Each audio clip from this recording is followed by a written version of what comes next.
Guys, we need to have this conversation because I'm noticing something. The gods have been telling us to shut the up for a long time, right? And we need to start paying attention because there's a pattern to this. So I'm going to take you through some of the cultures, and there's like 3 or 4 cultures here where I can easily show you where the gods had a problem because we talk too much, okay? Now, the shut up story in cosmic terms is one of the oldest stories. Now, I'm going to start talking about the Mesopotamian culture, and let's remember that in the Mesopotamian culture, there was the gods, and there was the primordials were first, and then came the gods, and then came Enki and Enlil and all those guys. And the first problem that they had was the primordials told them to that's what they told them, right? This is the whole premise of why the giant serpent god came back. This is Abzu's story.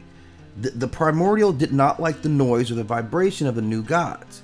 So he wanted to set everything back to 0. And this is where Enki came in and saved everyone by using magic to put him to sleep and then building their structure off of this giant snake. So you think they would learn, but they didn't. Because not so long after that, when they were in charge and now humans were starting to multiply, they said the same thing. You're too noisy. We can't sleep. In other words, shut the fuck up, right? And what did they do to facilitate that? Well, they sent plagues. They sent droughts. They sent a flood. So yeah, that's right. The first flood mythology literally started off as a noise complaint. But it gets a whole lot deeper than that. Because if you go back to Greek mythology, they had a problem with our noise too. Remember Marius challenges Apollo to a music contest. And his music is deemed to be wild, loud, and untamed. So Apollo wins because your music is crap. Our music is good. Have you ever heard that before? So what happens when he loses is that he gets flayed.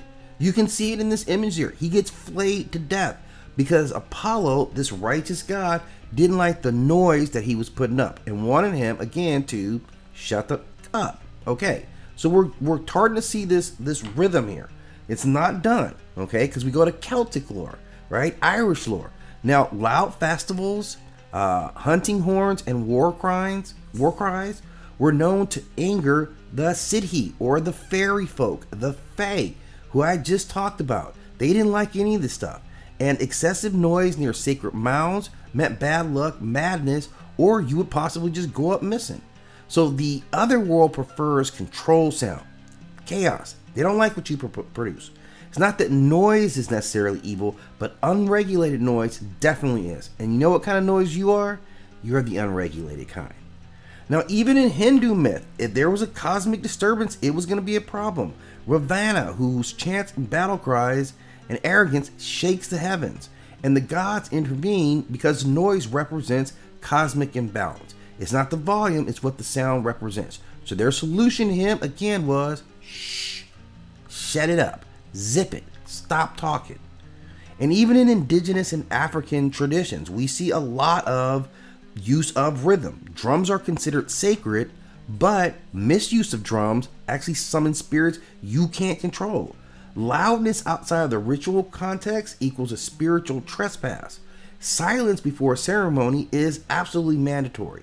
So noise without permission is spiritual vandalism. Again, shut it up, zip it, knock it off, in a cosmic sense. And even in biblical terms, you heard about the trumpets to Jericho? Well, that's authorized noise. That kind of noise is okay. They like that kind of noise. But the Tower of Babel, where humans started reaching the heavens and they're too loud, they're too unified, they're too bold, what do we get for that? Well, now we're going to scramble up all your languages, which is telling you, stop talking.